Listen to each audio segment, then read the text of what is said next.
Good evening, guys. Good evening, and welcome to episode 37. I literally looked that up just as I was about to hit play, and that's why you're laughing, because every time we do this, I don't know until a second before we go on what flipping episode we are. Episode 37 of the FPL Family, guys. Season 2, episode 37.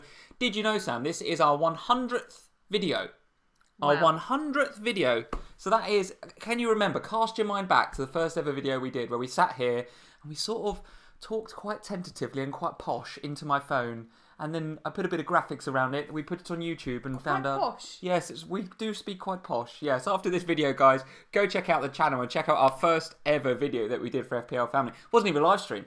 The live stream's a thing of like middle of last year, wasn't it? It was just a video that we shot, stuck it on YouTube, and a few hundred people watched it, guys. And spent about 8 hours editing it. Spent ages editing it because I don't know how to do video editing very well. And the software wasn't working very well, was it? Yeah, well, it's because I spent about $2.99 on a bit of software rather than actually going and getting something decent. But that's it, guys. 100 videos. 100 videos. Did you think when we put that more first... than 100 hours of these guys putting up with us. Oh, goodness. Well over. Well over. We've done 2-hour videos before. Well over. Did you think, though, when you put that first cringy video up and you had Rondon in your draft, that you'd be doing 100 videos, Sam? 100 videos. I love that. No, I thought you'd have given up by now. I thought everybody would have been. No, this is guff. This is a terrible idea. Why did I suggest this? This is guff. Well, I think one of the reasons people stay is because at least one of us is doing very well, very, very well. And we are going to review your overall rank again. I think it changed much on the back of the Man City and Wolves game. Did a little bit.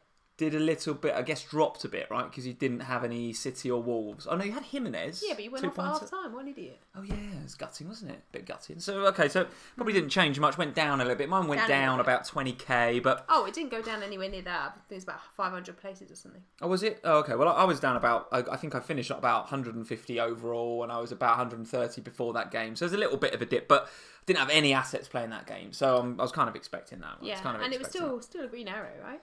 Yes, a green arrow up from 100 and I think it's 85 or something, maybe 190 up to 150. So a nice chunk out of the overall ranking. But, and isn't there always a but with my FPL team? There always is with you. What is it? My season, there's always a but, guys, and the but this week is unforeseen injuries. No, that is the big but. Well, I'm afraid this is why I always say, don't make early transfers. I know, but I couldn't help but do it. I got to the end of the. Lonzo didn't even go down that night. No, I know, but I think Trent was going up. So, guys, if you follow me on Twitter at FPL Family, and I'm sure you've been talking about it on Instagram at FPL Family. I did 2 early transfers. I did Alonso out to Trent, going to the Liverpool double up, and then I did Ings to Rashford. I could see what was happening in the markets. I probably went a day early. I probably should have waited for Kane news. Probably. I think I was about 0.1. It was kind of borderline whether I should do it, or if FPL statistics or fix was wrong, then I might have missed the chance to do it. So I didn't want to do whatever. It is proper rookie error. It's a proper rookie error. After playing FPL for 10 years. You should wait. But what has happened is, of course, you guys will have seen Trent Alexander-Arnold is now injured. So I've effectively transferred in an injured player. I've used my 2 free transfers. I've got Rashford in. I'm very happy about that. He is the popular player this game week, the most transferred in, I think. And if you're worried about who to get Kane out for, then I think Rashford's your man, isn't it? But more about Kane replacements later. But so anyway, I'm happy to have Rashford. But now I've got this Trent problem in my back line, and it's not as if he's missing 1 game week. He's missing 4. So and you've still got a Kane related problem, and I've still got to get rid of Kane because I had Kane anyway. So now I've got. Sorry to remind. I've spent my 2 transfers. I've got 2 problems in my team. I'm trebled up on Man United, and I just feel like it's a complete shambles. So I have. Don't laugh. I have considered the wild card this week. It's crossed my mind to wild card, guys, this week. I haven't done it. I've resisted because I think I'm going to take a hit. I think I'm going to get rid of Kane. And I think it's going to be Kane for, well, to be confirmed. I still haven't even decided. Not even anywhere near decided. Why are you looking at me like that? Well, I'm not going to tell you what I've done then, because you'll just copy me. You've done your Kane out transfer already? Yeah. Have you? It's very sneaky. You haven't even told me what it is. Well, I haven't seen you. I know. It's been a busy week. It's been a very, very busy week here, guys. You've not been here. I've not been here. We've had an event. You literally walked through the door an hour ago. Yes, so I've not told it's been a very busy week at work. I've not done a lot in terms of FPL, but in terms of research and stats and stuff. However, I've been doing a lot of travelling, so I have had a chance to do all the pods. Who got the assist? 3 amigos, surgery, cheaters. Done all of that. And I still don't know who to replace Kane for. I still don't know. Watch the scouts as well. And I probably watched the scouts. Yeah, normally I might get that on catch up, but we watched it properly together, sat didn't we? and intently watched it. I still don't know who to replace Kane with. But listen, we're more about Kane later on. I think the obvious answer is get Rashford if you haven't. But if you've got Rashford, like I have, it gets a bit more complicated. It's a bit more complicated. I'm very interested to see who you've got. Follow your gut. Well, my gut is saying about 3 or 4 different options at the minute, Darren, so I don't really know where I am. I don't really know where I am. So, guys, we're going to say hello in a second. One of the questions, as you probably would have guessed, in the polls this evening, is to go and click the little white eye in the top right-hand corner. And by the way, very happy to hear that the notifications glitch has done one from last week. So, you guys, thankfully, you're in. Thank you for being here if you got that notification and confirming that. The little white eye in the top right-hand corner, the polls for this evening. First one comes from Leo, moderator extraordinaire Leo. Replacements. He's all about replacements. So Kane, Trent, Son, who are your replacements? And you'll notice that 2 of the questions, one is about Kane replacements and the other is about Trent replacements. I think those are the 2 big questions right now. And certainly from a selfish point of view, I'm very, very interested to see what you guys have got to say about that. And then Diraj takes that goes a bit more specific on the Trent one. So Diraj, thank you for sending this question in. Best Trent replacement, Shaw, Digne, Pereira, somebody else. There's a few options there in the polls, guys. Get in and answer that question. And then the third question is from FPL Cravings at FPL_Cravings. He says, is it a good idea to bring in Vardy? So again, not one that actually a lot of the podcasters and the Twitter community are talking about as a Kane replacement. But Vardy, maybe you should consider him. I don't know. But FPL Cravings obviously is. Get into the poll and let us know whether you think Vardy is a good option or not. And of course, question 4 is Game Week 23 captain. As usual for these previews, we'll be talking about captains and jammy picks and all that sort of stuff. So who is going to be your Game Week 23 captain? I think there's an obvious candidate. I think there is an Egyptian candidate. But let's see. I want to hear your views on the polls, guys. I want to hear your views. I think that there are 4 very good candidates for captaincy this week. I think there's a few knocking about. Because obviously Man City and Huddersfield, that could be a bloodbath, couldn't it? Oh, actually, I hadn't got one of them as one of my captains. Oh, really? Well, that's even more than you think then. Even more than you think. I hadn't thought about Man City. We've got this far in. We've got, I don't know how many minutes we are in already, and we haven't said hello yet, but a quick shout out to the shirt. Yeah, so it's Retro Thursday, so we're in yellow. Retro Thursday, absolutely. What sort of year is this? Oh. 10 FPL family points, guys. If you can guess the season, I don't know. It's got to be similar to the purple one. I like this one because it's got this. You won't be able to see it on the camera, I don't think, but it's got like Spurs and all the badges printed. Like, look. It's also got like dirt on it from probably 15 years ago. I was a kid at the time. I mean, it could be anything, couldn't it? It looks like chocolate ice cream. It's a bit of 20-year-old chocolate ice cream. Loving that. Yeah. Good job we're not in HD. And what about the guy as well? The little man for today. Oh yeah, so guys, listen, we will talk FPL in a minute.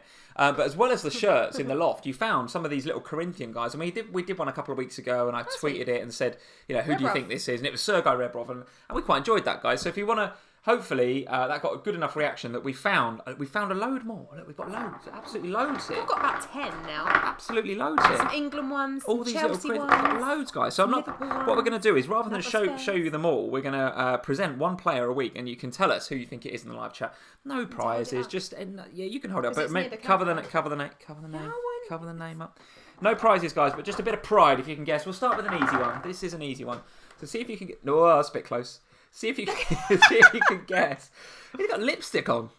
I don't know, but one of them, I'm convinced it's like Theresa May. That's not this one. No, not that. No. Or maybe after this week, perhaps she will have a bit of a beard. I don't know. Would you like? Yeah. That's it. So guys, get in the live chat. Let us know who you think that player is. Answers on a postcard, and we will have a look at that at the end of the stream. Have a look at the end of the stream. There's already some great guesses coming in. Mark Nunes, Berbatov. Oh, it's an England one. This one. Oh, it's wearing an England kit. I tell you, you could not be any further from Dimitar Berbatov if you tried. He's wearing lipstick, and he does have a Berbatov beard. So although I don't understand why the beard is darker one side than the other. Who knows? He was not really well known for his fashion sense, I don't think, this particular player. But that's enough clues. That is enough clues. Not many England caps, actually, I don't think, either. But that's enough clues. More about that at the end of the stream. Let's get down to business. Let's say hello to people. Carry256, Patreon Carry256 is here. Welcome to the stream as ever. Nim Freya is here. How are you doing, Nim? Karam is here as ever. Karam, whose Twitter is exploding last couple of weeks. So Karam, welcome to the live chat and welcome to the live stream. Jeffers, as ever, Jeff Holt is here and repping the mods as usual. Thank you, Jeff, for joining. FPL, what are you doing? Just seeing what year it was from in case anyone wants a clue. I like that you've taken really good attention into saying hello to people, and you could even say hello to a few people if you wanted to. You could read it off the screen. I can't read it. You could take part in this live stream if you wanted to, rather than doing your own thing. I heard everything you said. Okay, Harry, Patreon, Jeffers is in. Jeffers, yeah, who else? Nymphria. Okay, you were listening. I was paying attention, but I was just trying to give you a clue as to who this chappie is. Very good. From 1996. Very good. Tim Lee is here. How are you doing, Tim? He says, Captain Sané for a rank jump. Ooh, I like that. I think that I've got the potential to be a bit of a bloodbath. That managerless Huddersfield. Yeah, managerless. Thoughts on Wagner leaving? Shame. I think it's a shame. I like him. I always feel like it's a bit disappointing when you fire a manager who's brought you up. He's done all of that good work and then cast him aside. Well, was he cast aside, or was it a mutual, or did he leave? I don't know. I think it might have been neutral because, to be fair, they did post a nice little video about him when he left. So I think it might have been neutral. But nevertheless, guys, he was getting a lot out of some reasonably average players. So the absolute last game you'd want to play right now as a Huddersfield fan, I think, is Manchester City. But nevertheless, that is what's going to happen at the weekend. Matty Birch is here. How are you doing? Dan Beasley is here. How are you doing? Steve Wynyard, as ever, is here. Thank you, Steve, for joining us. MU Fan TV, as ever, is here. Michelle and Toxic Fusion. Diraj is here. Diraj, thank you for the poll question, mate. Appreciate that. Sean McGartland is here. Let's see who else is here. Josh Telling, new Patreon for this week. Josh Telling. Josh, thank you very much for being a Patreon. Appreciate that. And we'll be doing a little Patreon update a bit later on in terms of our new Patreons. About 8 this week, I think. 8 or 9. So we're growing nicely. Getting a nice competitive little league going on there. Varun is here. Kevin Mellier is here. Everin Wright is here. Otto Mild is here. Joe Finley Badder. Still in Abu Dhabi? Don't know. Hopefully he is. Sam representing with the Watford yellow, he says. Not sure how you feel about that. Not sure how you feel about that. Yeah. Aaron Chen is here. How you doing? Rochelle, Andrew Yee, Sydney H, and all sorts of you guys. So 270 of you guys in to watch our 100th video. So guys, thank you very much for joining us. As ever, on the left-hand side, it is FPL Family on Twitter, at FPL Family on Instagram, and indeed FPL Family on Facebook. Indeed. Any little Facebook update for us this week? For the 2 people that use it? There's more than 2. Any little update? Yeah, I posted on it. We've posted, official, guys, it's official. We have posted on the Facebook. Excellent. Facebook is a thing. Right, down to business. Here are Gameweek 23's fixtures. As usual, and I know what you're going to say, I've done notes for every game. And I'm going to do my usual. Don't think we're going to go through every game. But I'm going to ask you, Sam, 4 from pages FPL Family. of notes. 4 pages of notes. Oh. Did I just knock over the player? He's dead now. He's dead. Well, perhaps with what he's been doing on TV lately, perhaps that's a clue. That's not a bad idea. Go on then, Sam from FPL Family. Where would you like to start with these fixtures? Where would you? You can tell I've had a busy week with work and I'm tired. I'm running on fumes. I know nothing about FPL this week. I'm relying on your 4 pages of stats. You referred to me as Sam from FPL Family. It could go either way tonight, guys. I'm in a funny mood. I'll be honest. Lordy. Go on. Where do you want to start? That's what happens when you make early transfers. That's what's happened. The FPL has sent me crazy this week. I tell you, literally 2 seconds off of FPL for my favourite football story of the season. How awesome is the Leeds manager, Bielsa, for spying on every club that he's just come out and gone, I don't see the problem. What the hell? And he's already in trouble, and then he just goes, but I've done it for every club. And did you see? And guys, I work in IT, so I've seen some spreadsheets in my time. Did you see the spreadsheet that he had in his press conference yesterday? I knew you liked the spreadsheet. Oh, what a spread! I do appreciate a good spreadsheet, and that was absolutely epic. And then Frank Lampard, in his press conference today, opened it up by saying, "Are you ready for my presentation?" You see that? No. So Frank giving it a bit back. Loved it. I just love the fact that, he's in trouble for doing one bit of spying. So rather than just keeping quiet, he then goes, well, I've done it for everyone. Yeah. It's fine. I've done it for everyone. Yeah. So it's level playing field. He's got a lot of stick from spying on Derby. So he's just gone, yeah, I've done it for everyone. Sue me. Don't care. Absolute legend, Bielsa. He's a legend. Right, enough of that. Where do you want to start? I think we should surprise Joe and give Watford their 40 seconds right at the beginning. We are not... We're not starting with Watford versus Burnley, Sam. But we got to get out of the way. Watford versus... There is only one person in the live stream that's going to be happy about that. Guys, I'm really sorry. We're starting with Watford. Trent's injured. Kane's injured.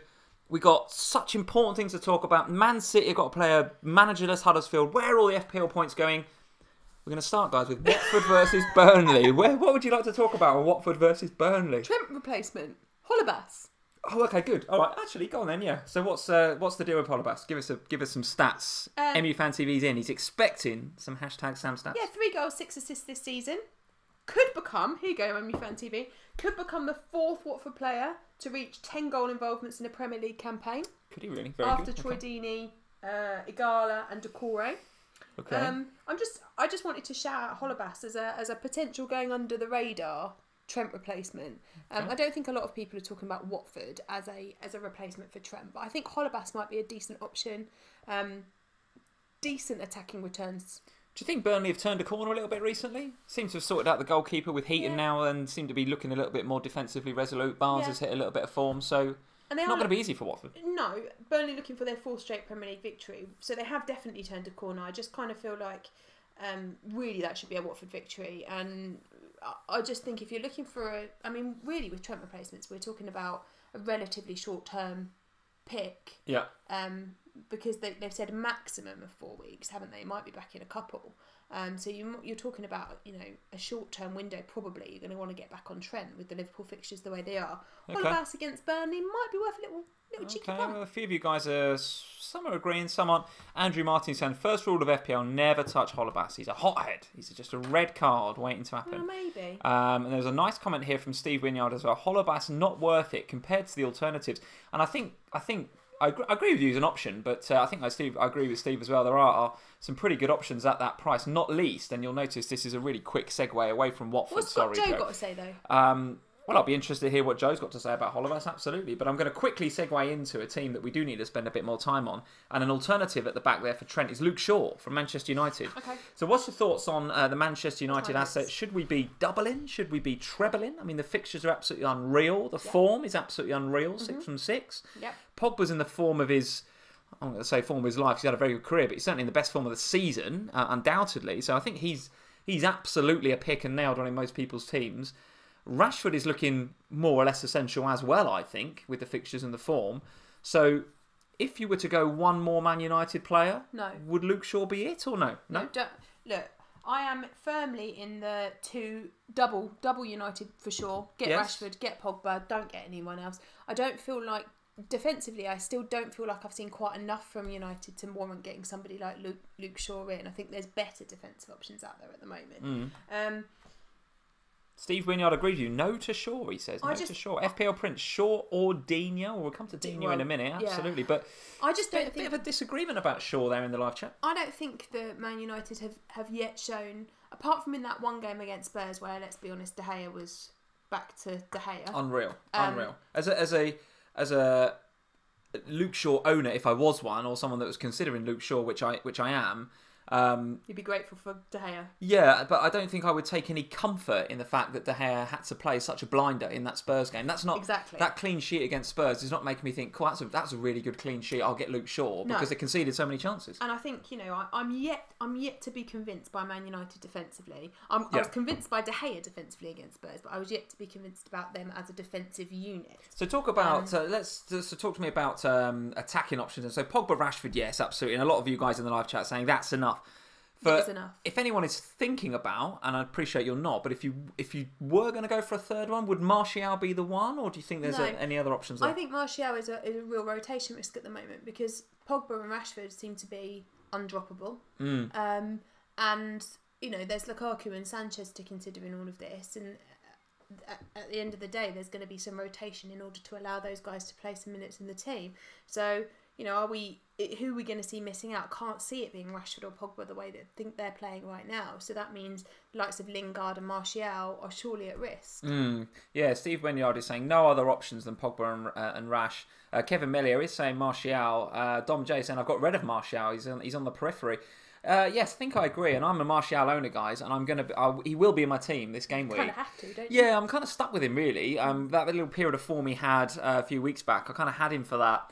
and I wanted to keep him throughout the rise of Rashford over the last 2 or 3 weeks. I've been sitting there hoping for Martial to be the one to come back into form. Actually, it's not been. It's been Rashford. And as a consequence, I've obviously got onto Rashford, and I think I need to do that, and I'm happy that I have. But Martial is still there as a sort of legacy pick. Now, listen, I've got plenty to do in my team this week, not least because of Trent. So Martial is not a fire that I'm looking to put out this game week. With the fixtures as well, there's absolutely a chance he could do all right. He could do all right. So I'm not not worried about that. The one thing I will say about Manchester United in general is that actually they seem to be they've gone from, and I think it was FPL Stag that said this on the Three Amigos podcast. You can tell I've listened to a lot of podcasts this week. So FPL Stag was saying how they've turned from the least counter-attacking team this season into the most. And they get a lot of joy on the break, and they're using pace, as we know, because Solskjaer's come out and said Rashford's important, and he's benching Lukaku. So clearly pace is a big feature of that side that he wants to employ. And we saw it against Spurs. That's the way they got the goal, right? I think Lingard broke up the play in midfield, Pogba passed to Rashford, away we go. So because of that, do we think that the fixtures they look good on paper, but these are going to be against teams that are going to come to Old Trafford surely and sit back, right? These are teams that are not going to attack them, you'd guess. So because of that, are United going to have the same opportunities to counter-attack? Are they going to get the space in behind that Spurs afforded them because Spurs are attacking side? Or do we think they might sit back and make it a bit harder for United? That's a very good point. Brighton have actually won their last 2 matches versus United. Did you know that? Okay, I didn't know that, but all right, good record. Although Brighton haven't yet won an away point against last year's top 6. Yeah, they're not good away from home this season, Brighton. No, for sure. Different proposition at home, but I think the difference is that when the likes of the top 6 go to Man United, they go to get something out of the game and they play. Yeah. Whereas Brighton aren't going to go and play attacking football. Not as much. They'll have a go on the counter.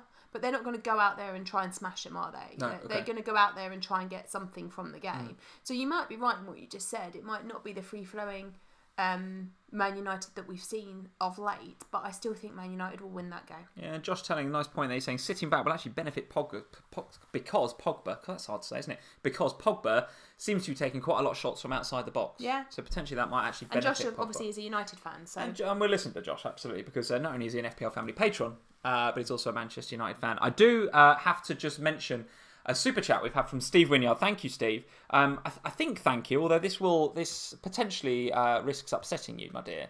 So you might want to close your ears for this little bit. But because it's a super chat, I'm obliged to call out the comment. He says, and I quote, Steve Wynyard, be careful. Yeah. Mods. He's Mods. Jeff, kick him out. My opinion, United will finish above Spurs. That, Steve, is a very brave opinion, my friend. That is a very brave opinion. Steve, who do you support? it's a brave opinion. It's either United or Arsenal, can't work it out. I'm going to sit on the fence and not either agree with you or disagree with you, Steve. You're not going to sit on the fence. I'm going to say absolutely nothing to that, and instead I'm going to move swiftly on from Manchester United, who I think we all agree, guys, great assets to have, form and fixtures, both in abundance. Rashford and Pogba, yes. If you want to treble up, maybe. Defensively, no. So, although Manchester United are a hot topic right now, I think it's clear what needs to happen, right? I think it's clear what needs to happen. It doesn't feel like they're going to be much of a differential because most people are going to have Pogba and Rashford. No, they won't be a differential. No, they might be if you captain them. Yes, I guess so. My view is that from a captaincy perspective, though, I don't see too many people captaining the Manchester United assets over Salah this week. I certainly feel like Salah, and we'll go to Liverpool Crystal Palace next. I feel like Salah is. What, you don't want me to pick another random game to go to next? No, because you'll go back to Watford and Burnley, and I'm not really up for that. But I was going to go Newcastle and Cardiff, Nick. I'm not even going to talk about that. Joking. But the Liverpool and Palace game, before we start that, a quick shout out to Toxic Fusion. Thank you, Toxic Fusion, for the super chat. His opinion is that West Ham will win the league. Now, I think he's... Can I have your opinion on that? I think, it's complete nonsense, isn't it? But I think because it's a super chat, I'm obliged to read it out. So anybody that else wants to super chat, complete nonsense. We're gonna get nonsense absolute nonsense. More than happy to read it out. Liverpool versus Palace. Then I think the standout captaincy option is Salah for this game week. I say the obvious pick, but certainly my strategy going into this game week and beyond was to double up on the defence. I very much like the look of Trent and Robertson in my team, and given that Trent got through the game, I felt like it was the right thing to do, etc, etc. We've been there already, we've talked about it. Trent now out. So with Nathaniel Clyne on loan to Bournemouth, I suspect it's going to be Milner that plays in that position, or else we've got a youngster called Camacho, who could play there. Joe Gomez is reasonably close to fitness and a return, but I think he's probably got 1 or 2 weeks to go. And even when he does, there's still a case that actually he might be better off in centre half, because that's where he and Van Dijk were building up quite a nice relationship. Fabinho done well in the last game there against Brighton, and I suspect that Fabinho will be alongside Virgil van Dijk again this game week. But long term, Gomez coming back is going to be a really good thing for the Liverpool defence. But actually, don't at this stage know where Klopp is going to employ him, whether he's going to stick him at right back or centre half. I do think that Milner can do a job there. Milner can do a job anyway. He could put him in goal, I think, and he'd be pretty good, Milner. But so because of that, guys. Do you think that the Liverpool defensive double-up, given the fixtures, is still on, given that Trent's not there? Do you think that Robbo and Van Dijk is too much, or Robbo and Alisson, or not Lovren, he's injured? Who else would we talk about? Well, that's it, really, isn't it? That's it. Robbo and Van Dijk or Alisson, really. It's hard, really, to go for a double-up at the moment, because Alisson, Van Dijk and Robbo are all so expensive in the game. So to get all 3 of them, or to get 2 of them, that's a lot of premium defender money tied up in one club. Now, I don't necessarily think that that's a bad strategy where Liverpool are concerned, because Liverpool defensively are very, very solid. Yeah. But I think the reason that the double up from a Liverpool defence partly was so appealing before was because you could have one of the premium guys, be it Robertson or Van Dijk or Alisson, whoever you fancied, and then you could double them with Trent or indeed Gomez when he's back from injury, and then you'd have that money still available. There's a question in the live chat about potentially, let's see who asked it, it's a good question, potentially holding on to Trent if he's only a couple of weeks, and Peter Gray's saying 2 to 4 weeks. Yeah, and that's right. And the question is from Steve Wynyard. So is Trent worth holding? If it's only 2 weeks, then you don't really want to be taking hits for somebody. I don't want to be taking hits for somebody I've just got in, right? So I had 25 DMs yesterday on Instagram. Did you really?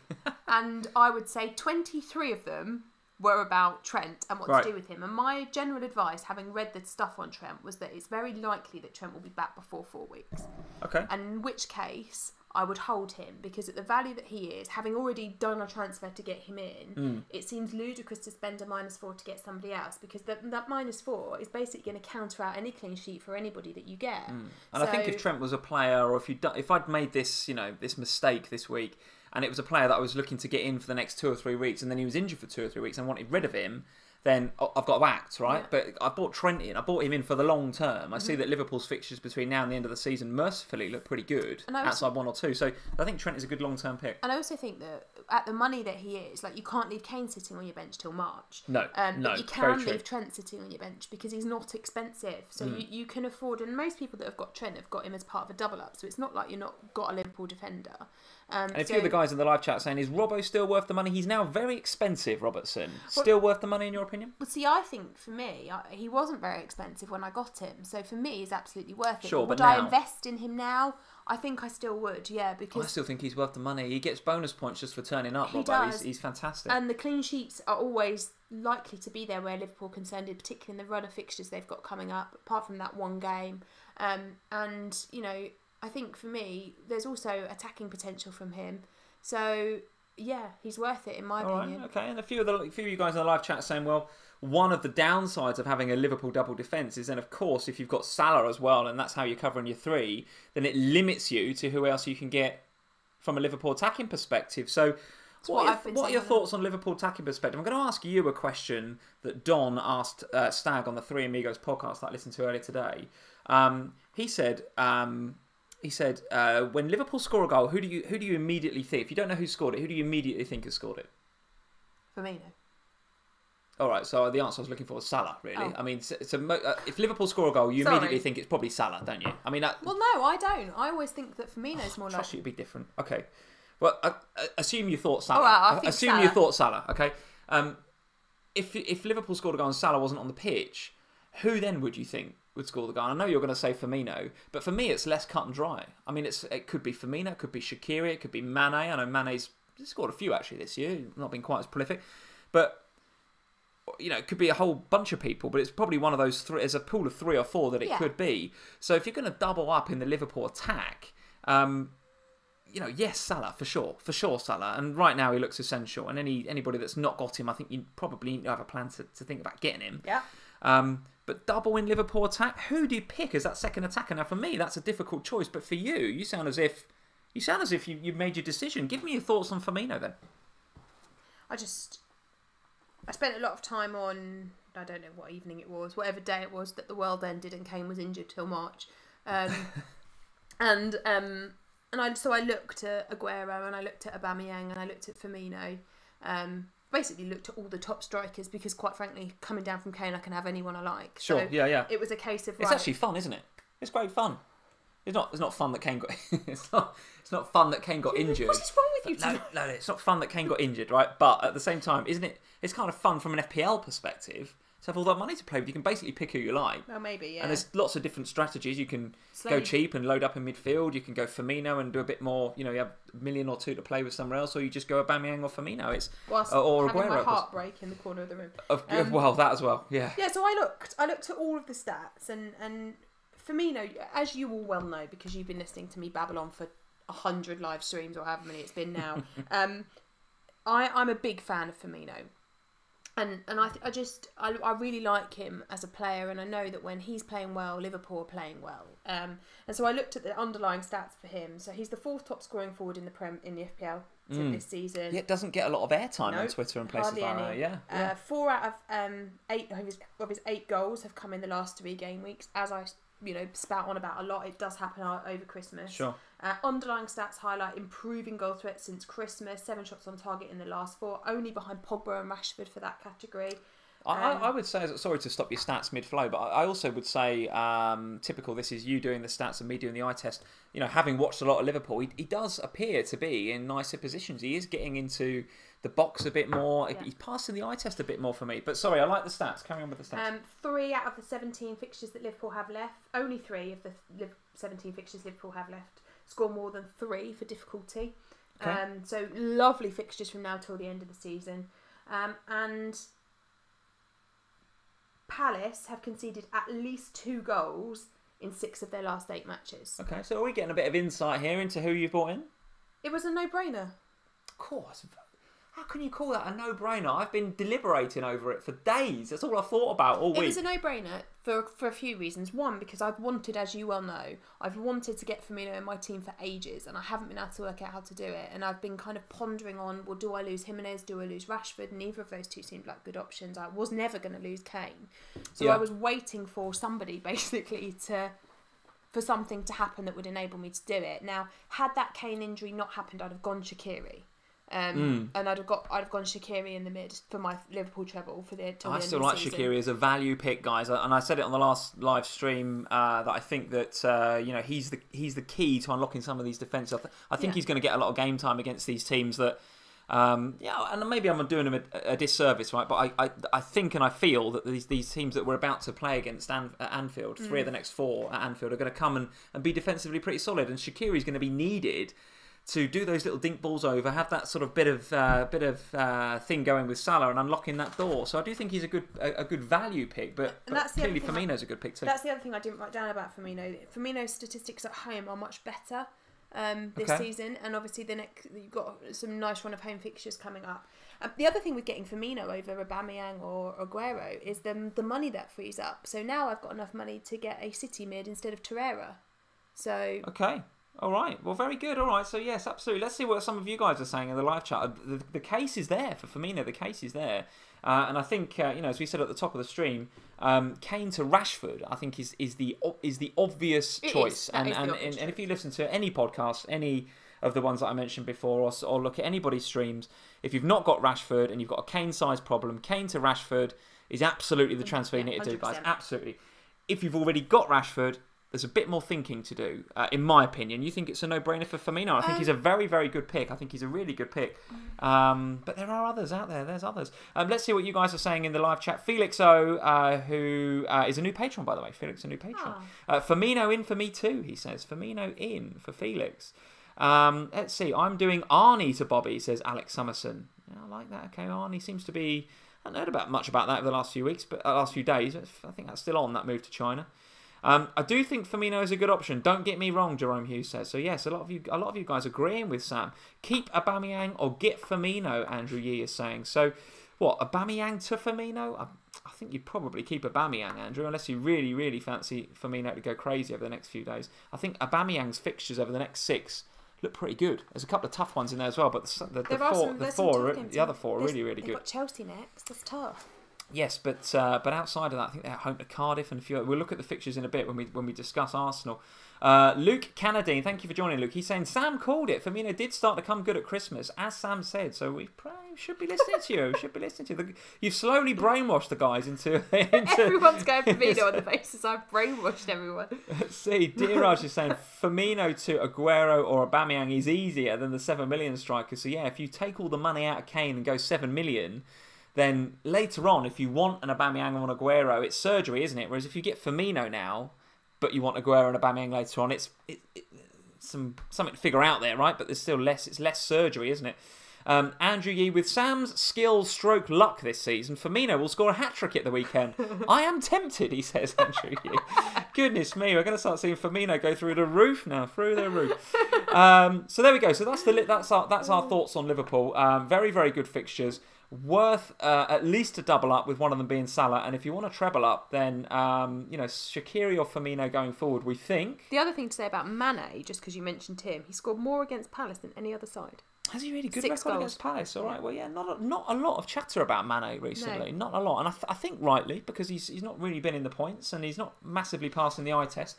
But yeah, maybe if you want a bit of a small little differential there. Just to throw a spanner in the works, Palace have won 3 of the last 4 games at Anfield. No, they haven't, have yes, they? they have, yeah. Goodness me. They lost the last one, but the 3 before that they won. All right, okay, well, there we go. Well, hopefully we don't get a repeat of that. Because that'll annoy everyone. That will annoy everyone, including me, because we've got a title to win. Particularly now I'm trebled Liverpool. Kane replacements. Let's stick with that theme then. So we've heard the case for Firmino. Let's hear the case for Aubameyang. Mr. XG. Every week I'm on here, I'm talking about me XG. I'm talking about how underperforming Aubameyang is and how he should be doing better. He's doing pretty good, but he should be doing better. And is an explosion imminent? Are we due an Aubameyang hat-trick? Now, you quite rightly said... Hang on. Aguero or Aubameyang? Oh, what did I say? You said Aguero and then you said Aubameyang. Let's go Aubameyang. That's what I meant. Sorry. Did I say Aguero? Yeah, because I went, where's my City notes? And then I'm tired. Aubameyang is the one we're going to look at first. Then we'll go to City. As you quite rightly said, a tough game at the weekend. Home to Chelsea. Absolutely not backing too many clean sheets there. But Aubameyang I think he's a reasonable pick. That a very, very good home record, Aubameyang. A little bit left to beat desired away from home. But the Arsenal fixtures, let's have a look at them on the Fancy Football Scout ticker. Why do I always get the hiccups when we're live? Have a little drink. You want some water? I've got my own. You've got your own water. So have a look at the Arsenal fixtures here. Chelsea, quite rightly, at the weekend, difficult. But then Cardiff at home, which is such a lovely fixture. And then Man City away, which is obviously difficult. Huddersfield at home, Southampton at home, and I think they've got a nice fixture after that as well. If I hit this button and then have a look at Arsenal now. Bournemouth. Yes, where are we? Bournemouth at home. Yes, so actually over the next 6, you're absolutely right. Chelsea is a difficult game, but they can score against Chelsea, in my opinion. Man City away is obviously the glaring game there. But outside of that, look, Cardiff, Huddersfield, Southampton, Bournemouth. I mean, come on, if you're looking for an Aubameyang replacement in the interim, or if you're thinking about getting back on Kane when Kane comes back in maybe 6 or 7 game weeks' time, Aubameyang's your man, isn't he? Look at that. 3 absolute plum home games there. See, What's the case for Aubameyang? Is there one in your opinion? Yeah, there is. There is a case for Aubameyang, but I really struggle with Aubameyang because for me, whilst Aubameyang, it's not a case that Aubameyang's not scoring points. It's a case that all of the statistics and everything you look at says that he's not scoring enough points. He should be absolutely smashing it at the moment. He's probably scoring enough to keep us happy though, isn't he? I don't know. For me, when they've got that much return potential, that's just a frustration as a fantasy owner. So do you see that as he's being mega wasteful? Or do you see that as actually there's potential for him to do even better here? We could have an amazing asset on our hands. Yeah, you could see it that way. I see that as being annoyingly wasteful. Yeah, and that's why for me I can't have him because it's irritating to me that the data is there. But I totally understand why people have him, and I totally understand why people are going to get him. It's just for me, with that wasteful statistics and then fixtures against Chelsea and Man City in the next 3, I would rather not. Okay, all right, absolutely. After that Man City game, yeah. All right. Well, Peter Gray is saying, think he will do well against Chelsea. Think he'll do well. Josh Mountford is saying, a bit hot and cold though, Aubameyang's a bit hot and cold. Yeah. Let's see what else you guys are saying about Aubameyang. I'm interested to get your thoughts. Aaron Chen, I got Aubameyang because of the 4 good fixtures. I'm happy to ride out the Chelsea and the City games. Outside of that, he's going to do pretty well. You see, I'm with Aaron there. I think the fixtures do look pretty good. And actually, Chelsea at home, yeah, they can score in that game. I mean, that's got the potential to be a good game, that. The City game is obviously difficult away. There's no doubt about it. But outside of that, the fixtures do look pretty good. And Infrea's just got Aubameyang and then a lightning bolt. She's an Arsenal fan, isn't she? Big Arsenal fan, Infrea, as we know. The other thing is that Arsenal have scored 20 goals in London derbies this season, which is twice as many as any other side. Yeah, okay, all right. So in terms of, I mean, obviously a lot of them came against Spurs. We won't mention that again. But from a goal scoring point of view against Chelsea, it's a very tough game. But they have scored well against other London clubs previously. And here's a really nice point here from Peter Gray. Thank you for this piece. This is a really nice one. 4 nice games we've mentioned. 4 nice games in 6. But crucially for game week 27, a captain choice for game week 27. So let's just have a look at what Peter is talking about there. And I think we know most of you guys will know. If I can get my window sorted out. Here we go. Here's the window. Let's go back to the tick of the scout. Let's look at game week 27. Now, right now, the Manchester City fixture against Everton is in there. But as we know, they are 9-0 up against Burton Albion. And short of football, the history of football's greatest shock ever, that is going to be a blank in there against Everton. So Manchester City are not available for game week 27. So then where do you get your captain from? Well, maybe you go and look at Salah. Well, he's at Manchester United. And, you know, conversely, Pogba and Rashford are playing a stingy Liverpool defence. So you're probably not going to pick your captain in that game. Then, of course, you can go to Spurs and you can have a look at Burnley. But, you know, who in Spurs are you going to pick? We need to look at... We may still yet be in the cup final. Absolutely, that could be a blank. Yeah, it could be a blank. Don't write us out yet. I know, absolutely. So you've got to think about Spurs and Chelsea. One of those two probably is going to missing out. Will be one of them, definitely. Yeah, absolutely. And even if Spurs play, you know, Kane probably not going to be around. Yeah, he's a hero. He'll be back. Well, listen. So I'm theorising about lots of different situations, but the point I'm going to get to, which is Peter Gray's point, is that actually Arsenal are home to Southampton. So take all your captaincy worries away about game week 77. Now listen, I know we are 4, maybe 5 game weeks away. So our captain Felipe Anderson against Fulham. Captain Felipe Anderson against Fulham. Arnie stays, doesn't go to China, and or Rondon versus Huddersfield. Oh, now you are getting ridiculous. But as Peter says, there's a captain choice there. Now listen, we are 5 game weeks in the future, but that's a nice point. I like that. There's a bit of forward thinking there from Peter. So very, very good. Nice comment. The other thing that because I pondered, you know, what it didn't quite sit well with me, this extra money in the bank, and I didn't know what to do with it, and then I was talking to Josh and he said something, and it kind of made me think about, because I was saying I might hold the money because I'm going to want Kane back, and he was like, but why not just spend it, because you can build the transfers in. And then it occurred to me that I don't need to even do that, do I? Because if Kane's coming back in like game week 28 or 29, I just wildcard them. Right. So it actually doesn't matter. So I think, you know, in terms of Aubameyang as a potential option, you can afford to take a chance on him, and it's not a huge chance because he's been scoring goals. Okay. It's just that those 2 fixtures, they could go either way, I think. Okay, a word or two on Arsenal's opponents then on Saturday tea time against Chelsea. I've sold Alonso. That's who was that. He was the casualty for me in the Trent move, which clearly I regret now, clearly. But I don't regret getting off of Alonso. I'm pretty happy that he's gone out of my team. It was about this time last season, if not a few weeks ago, that a similar move trolled me, and it cost me. Although I don't feel like this season, I don't feel like it's as much of a risk. Now, it's obviously famous last words, but you've held on to Alonso, I assume, or have you sold him? No, I've still got him at the moment. Okay. So in my mind, what I thought was, I got him at 6.5. So if he drops below if he's going to drop below 6.5, that's when I'll sell. Okay, all right. And for me, we've spoken on these live streams before about, you know, Alonso and how far forward he's getting or not, as the case may be. So I don't think we need to go too much more into him. What about the signing of Higuain potentially, which it looks like could happen over the next week or so for Chelsea? How do you think that's a good signing for Chelsea, or is that going to affect Hazard? What do you think? Well, I think we've got very different views on this, because I don't necessarily have a big view on Higuain himself. But I am of the view that Chelsea signing a decent striker, or a striker who's better than Morata, who looks like he's on his way out, by the way. That looks like that's pretty much done. Yeah. Is a good thing for Hazard. Because I just think that the problem that Hazard's got at the moment is that Chelsea are not playing well. And you cannot allow one player to do everything, because he can't do everything by himself. And for me, that's why Hazard is so inconsistent this season, because he's just not getting the service, he's not getting the support. So you put a decent striker up there with him, surely that's beneficial. Well, I do tend to agree with you, although I'm still not sure that Higuain is the answer. I really don't. I mean, I and this is probably stating the obvious, guys, but if you could put Hazard in a Liverpool team or a Man City team or actually a Manchester United team right now, or an Arsenal team, they've got the sort of player, that number 9 player, be it Firmino or Aguero or Jesus or Aubameyang. Less so Kane, because Kane is a little less mobile, more of a natural goal scorer than those players. But Firmino's a brilliant example. If you put Hazard in that Liverpool team on the left, he'd be Ballon d'Or, in my opinion. Absolute Ballon d'Or, because Firmino would move those players around and he would get in so many pockets of space, Hazard in a Liverpool shirt would be unreal. It's a complete non-starter, right? But because of that, I feel like Higuain is not that sort of player. I feel like Higuain is still a little bit of a... this could really come back to haunt me, this statement. I feel like Higuain could be a bit of a Benteke.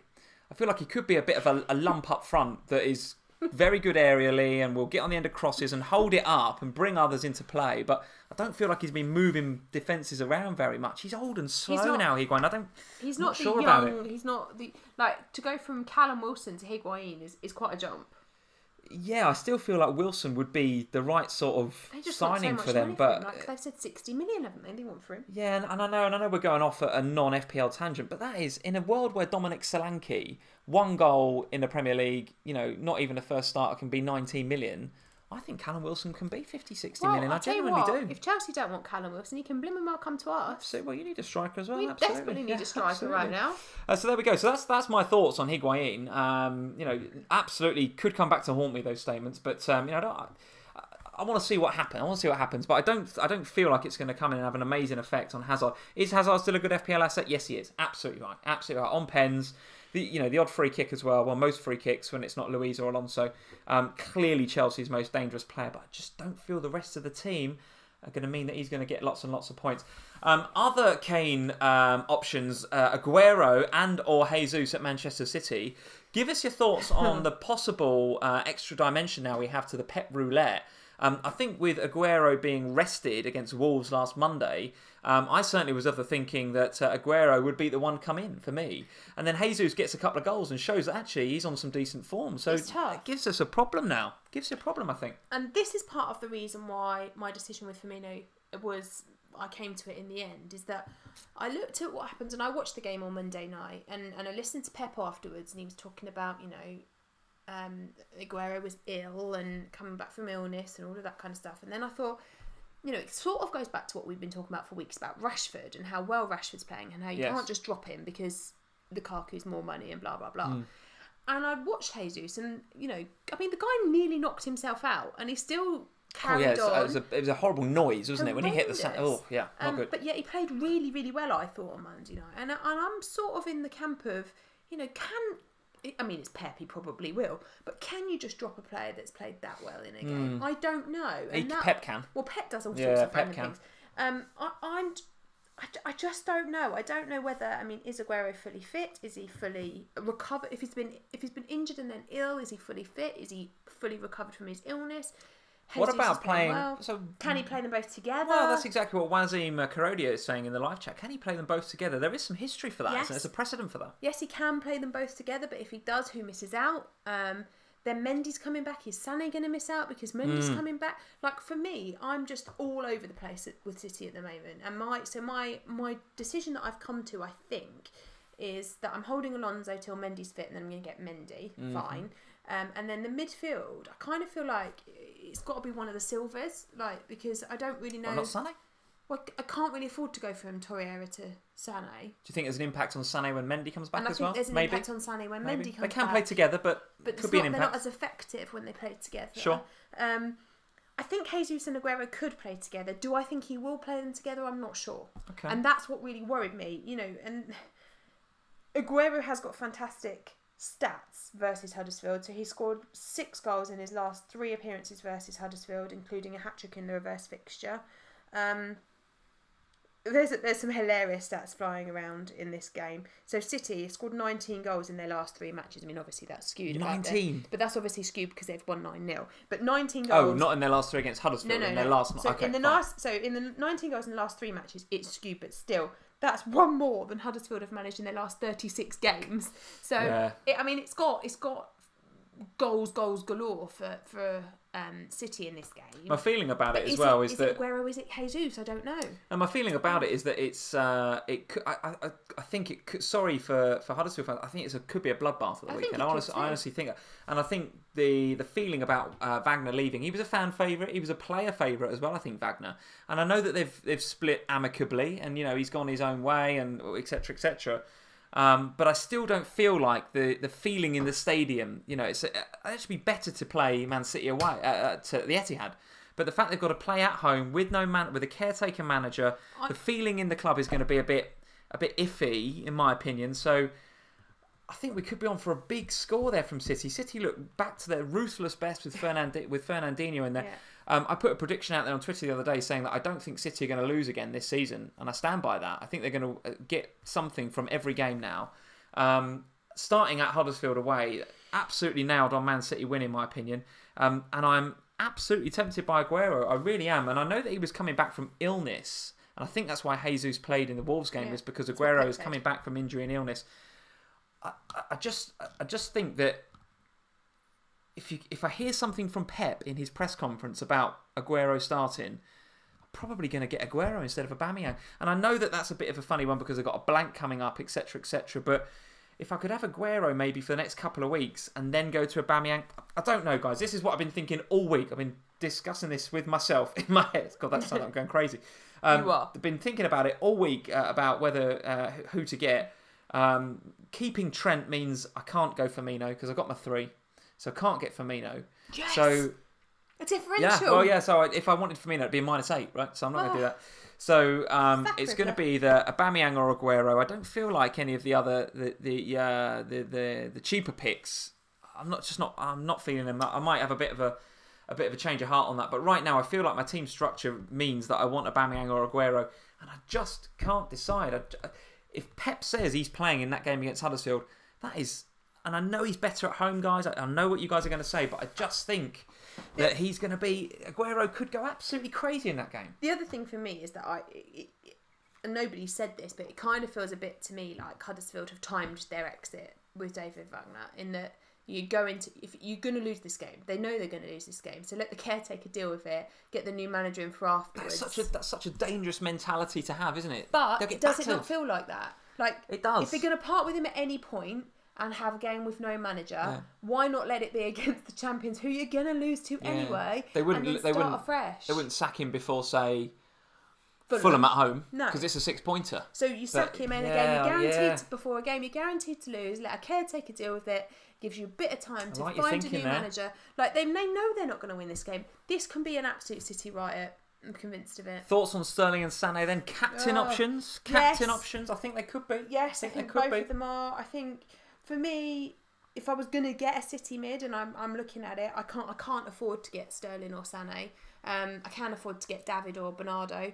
I might be able to afford Mahrez, but I don't trust him to play. I think if I could afford Sterling, I'd go with him over Sané, because I just feel like Sané is a bit of a risk when Mendy comes back, and that's soon. Okay.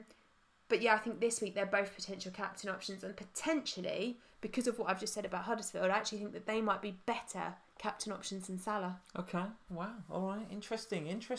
Let's see what the Game Week 23 captain poll says a bit later on in the stream. Now, we've got to speed this up a little bit. We're almost at the hour mark. Another manager under pressure is Claude Puel at Leicester. I heard some ridiculous stat on TalkSport when I was driving back from the station about how the odds on Harry Redknapp being the new Leicester manager over the next week or so, they've shortened from something like 200 to 1 to something like 4 to 1. And the guy from Paddy Power, who was on Talk Sport, he said he hasn't got a clue where it's come from, but they've just had this big run of bets on Is Harry he going to Redknapp. be back before deadline day? I want cannot- him hanging out of a Carly. I cannot believe that Redknapp is going to be back Can he managing. sign? He can get back on his old favourites. It's not. I can't see it happening. I can't see it happening. But nevertheless, Ah. Claude Puel is under a bit of pressure. Play your Wolves players. Doherty will be coming back in after a 2-week hiatus from my team. A couple of difficult fixtures for Wolves recently, but I'm backing him at home to Leicester, no problem at all. Bournemouth versus West Ham, in your opinion? You think there's some goals in that game, right? West Ham, very, very difficult to pin them down to whether they're good or bad. It's so inconsistent, West Ham. And Bournemouth, for their part, going through a really, really tricky spell right now. You know, we know that they're potent going forward, but goodness me, do they defend atrociously. I assume Felipe Anderson is still in your team, and I assume he's got a place in your starting 11 against that Bournemouth side. Yes. Good, excellent, good. Any thoughts on the game itself, other than it being a goal fest? And we thought that about a couple of games last game week, and they're actually quite tight, weren't they? Bournemouth was 2-0 to Everton. You want some stats? Let's hit some MU Fan TV. We haven't had enough stats for MU Fan TV this evening, so go on then, hit us with a couple of stats. Bournemouth game. Bournemouth have won 3 out of 7 matches in the Premier League versus the Hammers. It's the team they've won most against, other than Swansea. Okay. Callum Wilson, 5 goals in 5 games versus West Ham. So if he's fit, he'll probably score. West Ham have scored in every game versus Bournemouth in all competitions. Very, very good, all right. And Hammers, they've scored so far 14 points away from home this season. If they get 1 more point in this match, that will equal their total from last season. Very good, all right, very good. Let's see what you guys are saying about it. I think somebody just predicted 3-3 in here. Could easily happen, that. Which could happen. Dom J, Bournemouth 3, West Ham 3. I for sure will be playing Fraser. And if I had any West Ham assets, I'll be playing them. I'm playing both of mine. I don't think I'm going to be playing Fabianski. I think I'm going to go for Foster, who's my other goalkeeper. I'll be playing Foster. Watford at home. We've talked about those guys. So yes, attacking assets for those two sides, yes. Defensive assets for those two sides, no, absolutely not. Let's finish up the fixture preview by absolutely 100% ignoring Newcastle versus Cardiff and having a look at Fulham versus Spurs. Now listen, we did cover the impact of the Kane injury in some detail when you gave us a little monologue on the last live stream, so let's not go into too much detail. And indeed on this live stream we've talked about who we're going to get as a replacement for Kane. Give us your thoughts now you've had a bit of time to think about it on... Well, yeah. What do you make of that game? I mean, I back Spurs to win at Fulham, no doubt. But you're missing your 2 most potent players. Dembele has gone to China, I believe, today. Good luck. So he's gone, Moussa Dembele. Sissoko, I think, is injured, but not perhaps as badly injured as we thought. Is back soon, but still not available for the Fulham game. So with no midfield anchors and no bullets in the gun up top. We saw that Ali and Eriksen in particular, dropping a bit further back after Sissoko got injured against Manchester United. How is this Spurs team going to set up? And who do you think is the go-to player in FPL now? Dele. If you were to get one. Dele Alli, yes, I agree. There's 2, I think, at Spurs. I think it's Dele Alli. I think he's the go-to. I think, for me, that Spurs... So defensively, we're fine. Set defensively, because Aurier is no longer in jail. And the others are all fine. What's that about Aurier getting arrested? What is he doing? Before the game, the night of the game. What an absolute... Anyway, forget about him. Leave him on the bench. So the midfield is fine. Winks is back. Dyer is back in full training after his appendix operation. Okay. So Dyer should be back. Probably not. He won't be back for Fulham, but he probably will be back for the game after. So that will give us another midfielder. So that's Lucas fine. Moura back from injury? Yes or no? Yeah, he should be back as well. Okay. I thought I saw a tweet from him saying, I'm back soon, maybe not for the weekend, but back soon. It's imminent. Imminent, okay. Keep your eyes on him then. We've obviously got Skippy, who can play, the kid. So he can play alongside Harry Winks. What I think we'll see is Harry Winks and Skip probably in the middle. We'll see Eriksen drop deeper, and that will mean, and of all of the times you can guarantee that Dele Alli will do something, it's these game weeks. That boy knows how to step up when we need him. Well, I have noticed that a lot of the pods are saying that historically Ali does step up when Kane's not there. He will. I think he's going to be on penalties as well, I would guess, without Kane there. So yeah, a lot of upside for Ali. I personally will be looking at that Fulham and Spurs game. I'll be watching it. It's on TV. It's on Sunday, last game of the game week, 4 o'clock on Sky. I'll be looking very closely to see how Spurs set up and who's going to be the main man for you over the next few weeks. The other person that I'd really keep a close eye on is Lamella, because Lamella's going to play while Sonny's gone.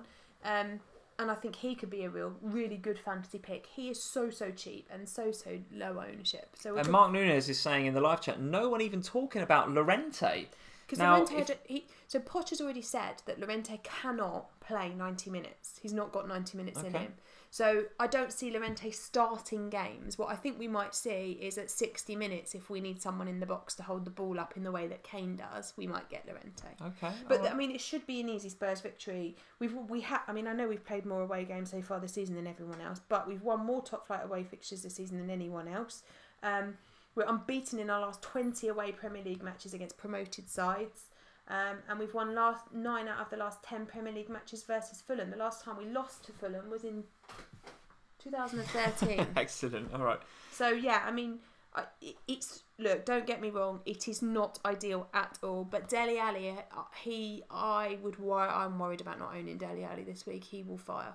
Okay. All right. Interesting. Well, I personally think that the whole dynamic is going to change, right? No Kane. If he doesn't trust Llorente, I personally do think Llorente is an option, by the way, guys. I think if you were going to go heavy in the midfield and downgrade Kane to somebody really cheap, Llorente could be an option. I do think that Poch trusts his system. Poch is a system player. He likes to play the system. And I do think that Llorente can come in and, of course he's not going to be as good as Harry Kane, right? But if he's going to stick with the sort of setup that has won him games and he stands by, Llorente, I think he's an option. I don't think he's a good option, guys. I wouldn't rush out. I'm not saying rush out and buy Llorente, but I do think he is an option.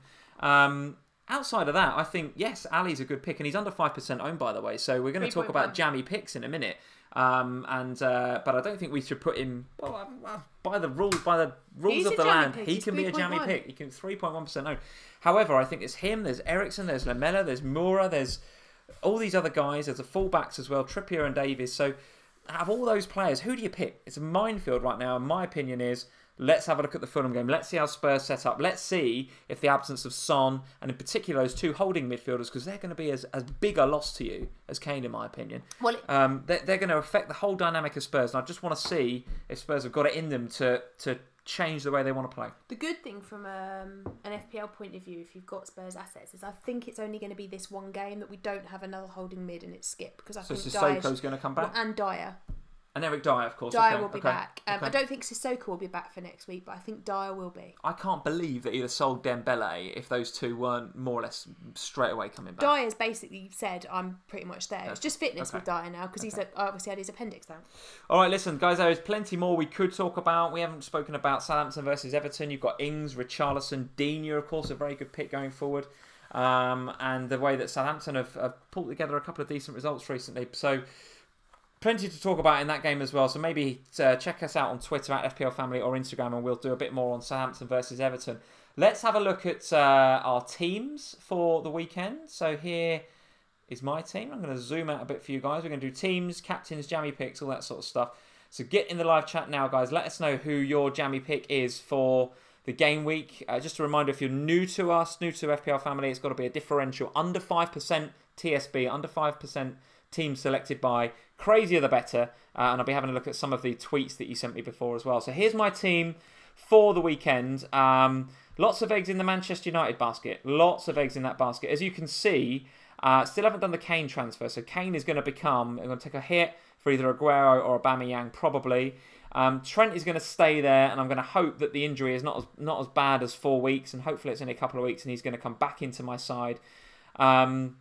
Happy with the defence. Robertson, Doherty, Digne, happy with those three. Foster as well between the sticks. Pretty happy with that. Even though I think I'd possibly back Burnley to score in that game. I think I might do. But nevertheless, I think he's a better option than Fabianski, because I don't think West Ham will keep a clean sheet against Bournemouth. Salah captain for me this game week. I think there are plenty of very good captaincy options, but for me, it's Salah. I think he is I say obvious, but he's going to be the most popular pick, I think. And despite me chasing a little bit at 153k overall rank, I still think Salah's the right captain option this week. Martial and Pogba in the middle there, so I'm obviously hoping for a 4 or 5-0 Manchester United win there against Brighton. How would you say that as a Liverpool fan? I know, crazy, right? It feels very counterintuitive, but you guys already understand why I've got those three, right? Pogba and Rashford are there to stay until, until United drop off, which doesn't look like happening anytime soon with the fixtures they've got. So those two are locked in for a few weeks. Martial probably is going to become either whichever Spurs midfielder starts looking good against Fulham, or a Manchester City asset if I don't go Aguero. So Martial is in the crosshairs for sure. So is Richarlison. He needs a performance. I've got other fires to put out, as I've mentioned to you guys before. So he stays for now. But Fraser's going to play. Jimenez is going to play, and so is Rashford. It'd be interesting to see what I want. So if I bring in Aubameyang or Aguero for Kane, they obviously get a spot in the starting 11. Who drops out? It's probably Richarlison, you know.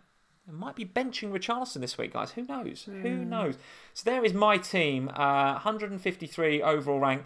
Still some work to do. Still some recovery to do from game week 19 a few weeks ago, where my rank was absolutely woeful. Absolutely woeful. Let's have a look at your team then. So this will be your team from last week. So you can talk us through what's going to change for game week 23. Talk us through it. So say if I just the one transfer, Kane to Firmino. At the moment, I have benched Alonso, playing Fraser. So it looks like that, except Alonso's off and Fraser's on and Kane's out for Firmino. I still have one free transfer in the bank. Ideally, I'd like to get a Man City player in order to cover that Man City game. Sure. But really, I don't want to lose any of my mids, apart from Torreira is the only one I'm really happy to lose. So that it limits me. It's David or Bernardo, really, I think.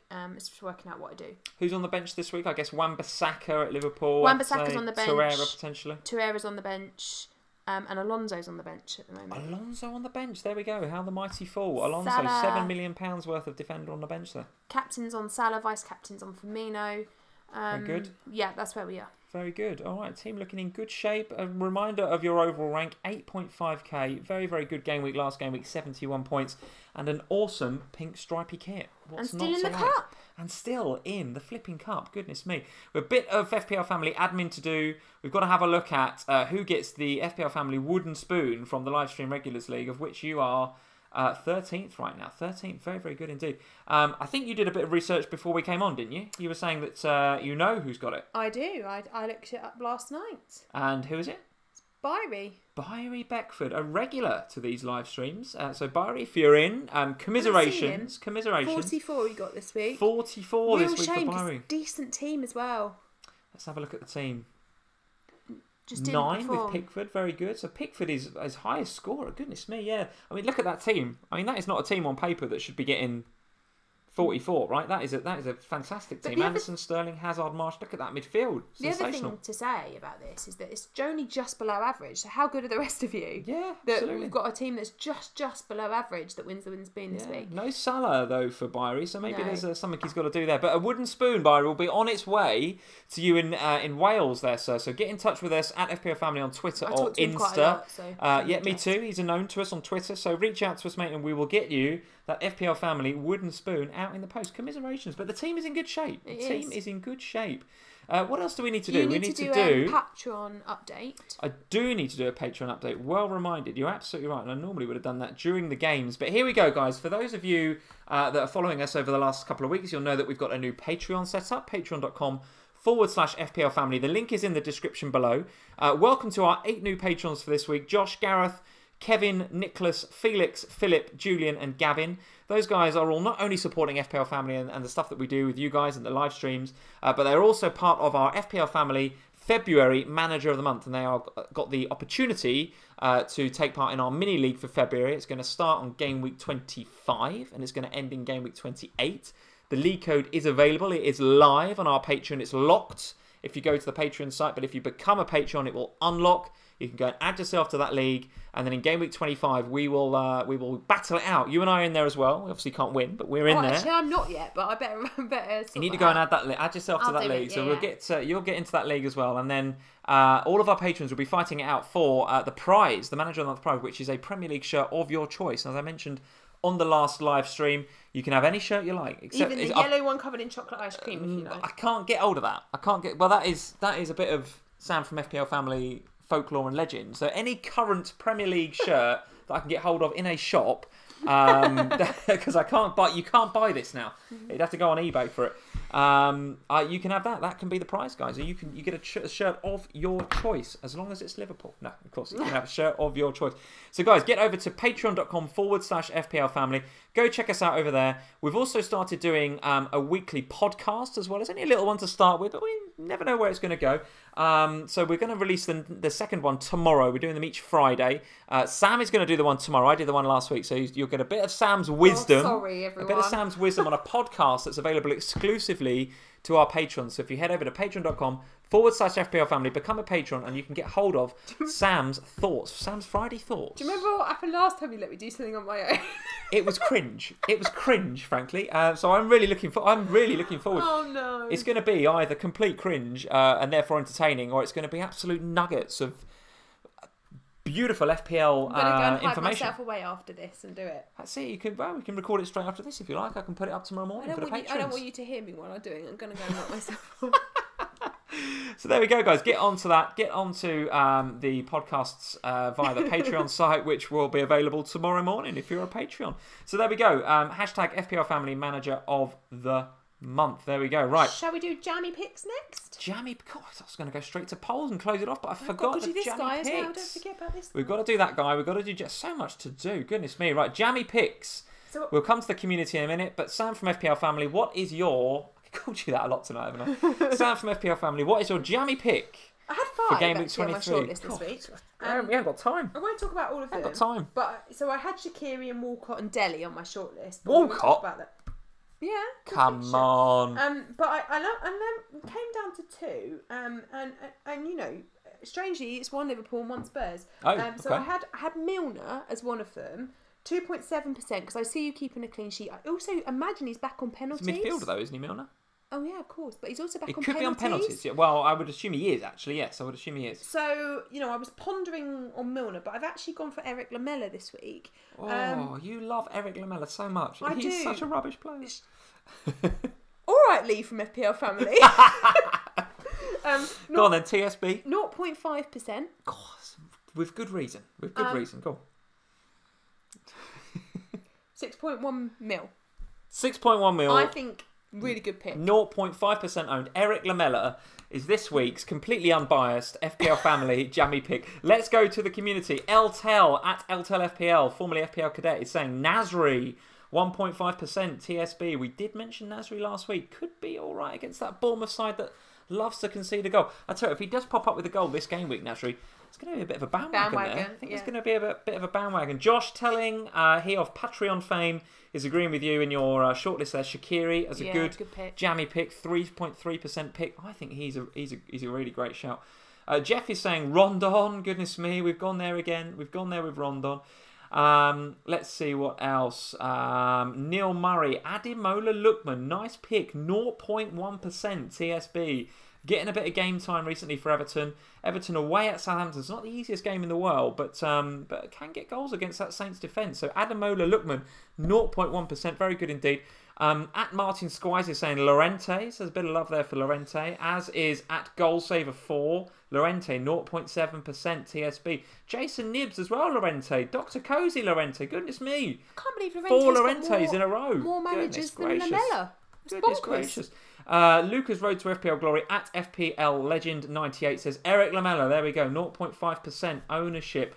What else have we got here? Let's have a look. Shady Z, Llorente, Clarkey, Llorente. Really? Goodness me. No, there's even a picture of him. At FPL Phenom, 3 thumbs up and a picture of Llorente.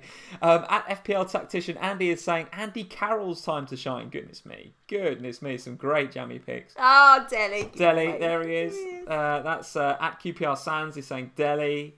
What else we got here? At FPL Liam, who I think is in tonight. Liam, thank you for joining. Gotta be this guy for the second week running. Don't know what he's talking about. Got to be this guy for the second week running, and then no reference to any player. Liam, get in the live chat if you're still here, and let us know who did you mean? Tweet of the day there from Liam. I love that. Brilliant. 2 more. Let's see. Higuain. He's not going to play. Not even in the game. Brilliant.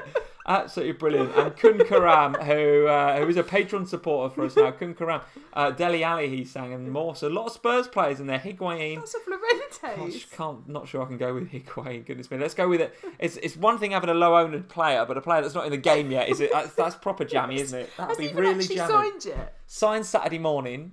Plays against Arsenal on Saturday night. Scores hat-trick. Best jammy pick ever. There we go. Polls, guys, before we go. Here we go. Let's have a look. Sam, Kane replacements, excluding Rashford, because I think, as we made clear in the previous section of the stream, if you've got to get rid of Kane and you haven't got Rashford, I think he's the obvious pick. Outside of that, it requires a bit more brain power. Aubameyang, Aguero, Firmino, Jesus, or go cheap. Firmino for you. Very good. Oh! Can't be right. That can't be right. Unless nobody's done the polls. Unless no one's done the polls. I'm going to refresh this. Here we go. Let's refresh. Unless I'm the only one to have voted. Let's have a look. That's a bit better. Right, so it doesn't say 100% Firmino anymore. 28% Firmino instead. 28%. Aubameyang, 33. Go cheap, 25, and load up in the midfield, 25%. Aguero, only 8% for Aguero. Only 8%, and only 3% for Jesus. I honestly think that Huddersfield are going to get a mauling at the weekend. I honestly do. So Aguero is only 8%. Aubameyang there, the pick, 33%. 33%. Trent Alexander-Arnold replacements, Sam. Digne, Doherty, Shaw, Louise, or Pereira? Oh, that's tough because I actually fancy Pereira in a couple of weeks. I do. We haven't even discussed that, have we? Guaranteed not to blank. Good pick. Let's talk about him next week. Because I think his fixtures get better than Digne for now. Digne out of those, and the community agree with you. 51%. So over half of you agree with Sam that Digne is the Trent replacement to have. Difficult to argue that. Doherty 7%, Shaw 20, Louise 12, Pereira 8. Interestingly, that Shaw's got 20, guys. You've gone second. Digne first, then Shaw. I'm not, excuse the pun, sure about that. I would say that the United defence were somewhat lucky to get that clean sheet against Spurs. Nevertheless, Digne is the pick there, 51%. Let's do captain in a minute. Game week. Sorry, we'll do that in a sec. Bring in Vardy, yes or no? No. I'm not in that right now. So for whoever it was that asked that question on Twitter, I think the answer there is overwhelmingly no. 94%, and the Leicester fixtures I think are pretty difficult going forward. Better, don't they, in a couple of weeks? They do, and they're guaranteed not to blank. So you don't discount him altogether. But I think you as a community guys are right to say 94% no. Plus he's a joker and spent the day yesterday running around the training field dressed as Spider-Man. Well, that tells you everything you need to know about. Vardy, take life seriously, Jamie Vardy. You've got a game to play at the weekend.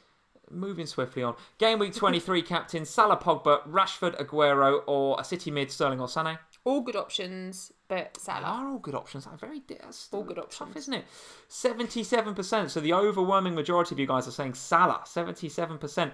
10 then going for either Sterling or Sané. 6 for Pogba. 4 for Rashford. And only 1 for Aguero. 1%. Aguero captain. I think Salah is the outstanding captain choice for sure. But you're right. They are 6 in the poll there. Very, very good captaincy options. You can make a case. All of them. For any of those. Can you make a case for any of those? Could. Absolutely. Guys, listen, I think we are out of time. Oh, you're absolutely right. The player that you can see before you, let's just get the OBS up so I can make sure that here he is. Guys, in the live chat, you've got 10 seconds, 20 seconds to let us know who you think this former England star. No. Player. No. Man. Bloke. Former England bloke. He has had an England cap. Let's see what you guys are saying. Alex Summerson, Razor Ruddock, Ian Barrett, Neil Ruddock, Sean McGartland, Vinnie Jones. Vinnie Jones, Sean, goodness me. Kevin Mellier, proudest moment of my life coming up. Why? What did he say? Ruddock. He's got it right. It's Neil Razor Ruddock, guys. Mark O'Leary, Andy Cole. I want to do this every week just to get the responses in the live chat. How many have we got? 7 I've got there? 7 there. There's one extra in Max's room, that's 8. We've got 3 Liverpool and I've got 3 Chelsea as well. It's enough for the end of the season, so I think surely. we've got the whole season. Is this going to be a Thursday thing or a Thursday and a Sunday? Thursday. No, I haven't got enough to do Sunday as well. Thursday night. Yeah. It's a Thursday night thing. It's Retro Thursday, so we bring out retro players. Oh, here we go. Retro Thursday. I love that. Absolutely love that. Retro Thursday. There'll always Friday be a retro Thoughts shirt. Podcast Friday. Football, Premier League on a Saturday, FPL Sunday Family roast. on a Sunday, Sunday roast. Sunday roast. So there we go, guys. 4 days of awesome FPL Family content. So that is Neil Razor Ruddock. Excellent. There we go. And if any of you have seen him on UK shows such as what's the show on Sky that Redknapp's in, and League of Their Own. League of Their Own. If any of you watch regularly League of Their Own and you've seen Neil Razor Ruddock doing cameos on that show, you will know that there will be. This is one time when you actually see him Ruddock with his clothes on. Makeup. And makeup, yes. This is him in his heyday.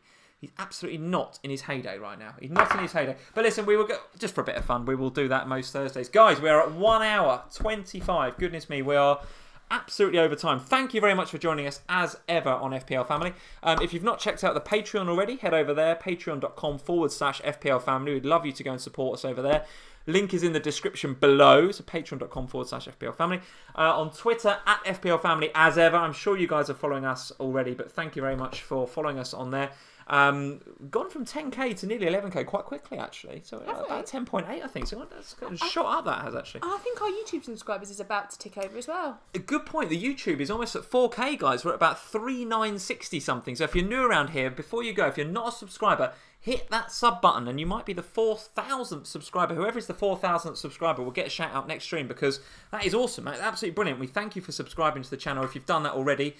If you've not, please go and hit the subscribe button. Hit the little notify bell as well. I'm glad to hear that as we came on today, most of you guys got that notification. I feel like that was a bit of a glitch last week. Don't know what happened, guys, but feels like it's resolved for this week for most of you. But just as a double check, when you hit subscribe, hit the little bell, and then you know that you're going to get notifications for when we go live and when we upload videos. That's it. That's it. See you on Twitter, see you on Instagram, might even see you on Facebook for the 2 of you that join us on Facebook. You never know. You never know. There's more than 2. It's more than 2. I know. I jest. Good luck in Game Week 23. We will see you in our usual 8 PM Sunday night slot when we will have seen all of the games, right? No Monday night games. We will have seen all of the games. I have a full review of how everyone's doing. So good luck, Green Arrows. See you Sunday. Green Arrows, everyone. Take care.